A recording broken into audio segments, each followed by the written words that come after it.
Hello friends, welcome to Defence Matrix. तो आज की इस वीडियो में हम बात करने वाले हैं इंडियन नेवी के एसएसएन यानी कि न्यूक्लियर अटैक सबमरीन प्रोग्राम के बारे में। तो नेवी डे के उपलक्ष्य पर इंडियन नेवी चीफ द्वारा प्रेस कॉन्फ्रेंस करी गई और कुछ इंटरव्यूज दिए गए और इन इंटरव्यूज के दौरान इंडियन नेवी चीफ ने इंडियन नेवी के प्लान्स को आगे रखा, जिसके अंतर्गत nuclear attack submarines Indian navy द्वारा एक्वायर करी जाएंगी। तो नेवी चीफ द्वारा ये कहा गया कि जो अभी इंडिजिनस एसएसएन इंडियन नेवी द्वारा इंडक्ट करी जाएंगी वो 2036 या फिर 37 में ही हो पाएंगी। तो ये चीज हम जानते हैं कि इंडियन गवर्नमेंट द्वारा शुरुआत में 2 न्यूक्लियर अटैक सबमरीन्स को बनाने को लेकर अप्रूवल दी गई है। तो टोटल 6 सबमरीन्स यहाँ पर एक्वायर करनी है और दो के बैचेस में ये सबमरीन्स डेवलप करी जाएंगी, जिसमें से हर दूसरा बैच जो है वो पहले बैच से ज्यादा बेहतर होगा। तो यहाँ पर जो टाइमलाइन एक्सपेक्ट करी जा रही है वो ये है कि करीबन एक सबमरीन को डिजाइन करने में, अप्रूव करने में 4 से 5 साल लग सकते हैं। उसके बाद इतना ही समय कंस्ट्रक्शन में भी जाएगा। हो सकता है यहाँ पर कुछ डिले भी हो सकती है या थोड़ा समय जा सकता है, इसलिए थोड़ा बफर भी लेकर चला जा रहा है। तो जो पहले सबमरीन है, जैसे कि हमने बताया, 2036 से 37 में एक्सपेक्ट करी जा रही है। वहीं पर जो दूसरी सबमरीन है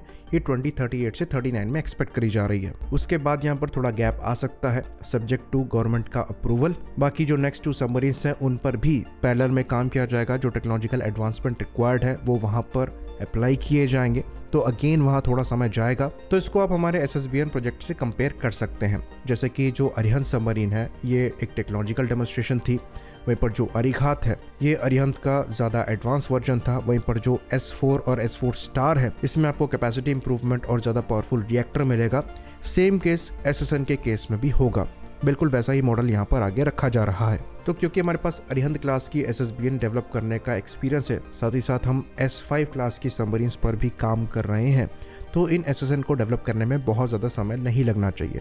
इसलिए यहाँ पर डिज़ाइन के लिए खाली 4 से 5 साल का ही समय रखा गया है। एक्चुअल में अगर ये हम स्क्रैच से कर रहे होते तो इसमें और ज़्यादा समय लगता और शायद हमें यहाँ पर किसी के असिस्टेंस की भी रिक्वायरमेंट होती। लेकिन इन SSBN पर काम करते हुए हमें अच्छा खासा एक्सपीरियंस मिला है। एंड्योरेंस स्पीड के हिसाब से यहाँ पर न्यूक्लियर रिएक्टर पर भी काम किया जाएगा। साथ ही साथ जो S5 प्रोजेक्ट चल रहा है उससे भी काफ़ी हद तक टेक्नोलॉजी यहाँ पर बोरो करी जाएगी। तो आइडियल सिनेरियो में यहाँ पर ज़्यादा डिले नहीं होनी चाहिए, क्योंकि हम स्क्रैच से काम नहीं कर रहे हैं। हमारे पास काफ़ी एक्सपीरियंस पहले से है और खाली हम इन्हीं पर काम नहीं कर रहे होंगे, हम अपनी SSBN पर भी पैरेलल में काम कर रहे होंगे। तो ये पैरेलल में प्रोजेक्ट चलेंगे और दोनों एक दूसरे को बेनिफिट करेंगे। बाकी अब बात करते हैं स्टॉप गैप की।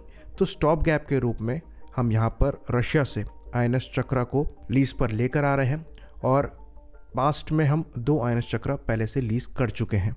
तो न्यूक्लियर अटैक सबमरीन्स को ऑपरेट करने का हमारे पास अच्छा खासा एक्सपीरियंस भी है और प्रेजेंट में हमारे पास कम से कम एक न्यूक्लियर अटैक सबमरीन सर्विस में होनी चाहिए थी। यहाँ पर प्रॉब्लम ये आ गई कि जो हमने INS चक्रा 2 लीज पर ली थी उसके साथ एक इंसिडेंट हो गया था, जिसकी वजह से लीज पीरियड के पहले ही ये सबमरीन हमें वापस करनी पड़ी थी। उसके बाद जो दूसरी INS चक्रा हमने लीज पर ली थी उसमें पहली तो कोविड की वजह से डिले हुई और उसके बाद रशिया और यूक्रेन की वॉर की वजह से उस सबमरीन की डिलीवरी में डिले हो गई। तो मल्टीपल डिलेज के बाद अब जो टाइमलाइन रखी गई है ये 2028 की रखी गई है। तो 2028 में ही हमें अपनी एकमात्र न्यूक्लियर अटैक सबमरीन मिल पाएगी, जो कि 10 साल के लीज पर होगी और फिलहाल ये सबमरीन रिफिट में है।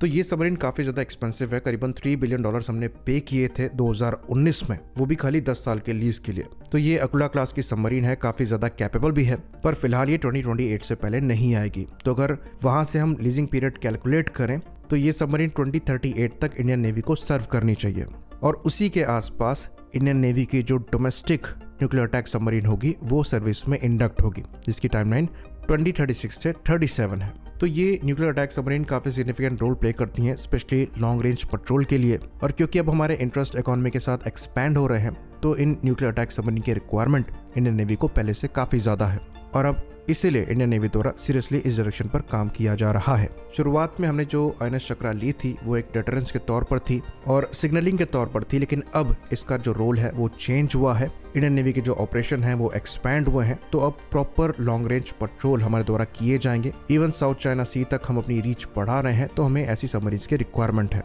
तो ये सबमरीन्स खाली अटैक रोल के लिए ही नहीं इस्तेमाल करी जाएंगी, बल्कि इनको सर्विलेंस रोल के लिए भी इस्तेमाल किया जा सकता है और वो स्पेशली रिक्वायर्ड है पीपल लिबरेशन आर्मी नेवी की ग्रोथ को देखते हुए। तो ये एक काफ़ी अच्छी चीज़ है कि इस चीज़ को हमने सीरियसली लिया और इस पर हम काम चालू कर रहे हैं और जो टाइमलाइन भी यहाँ पर रखी गई है वो काफ़ी रियलिस्टिक रखी गई है। इसी बात पर इस वीडियो को हम ख़त्म करेंगे। लाइक करिए, सब्सक्राइब करिए। जय हिंद।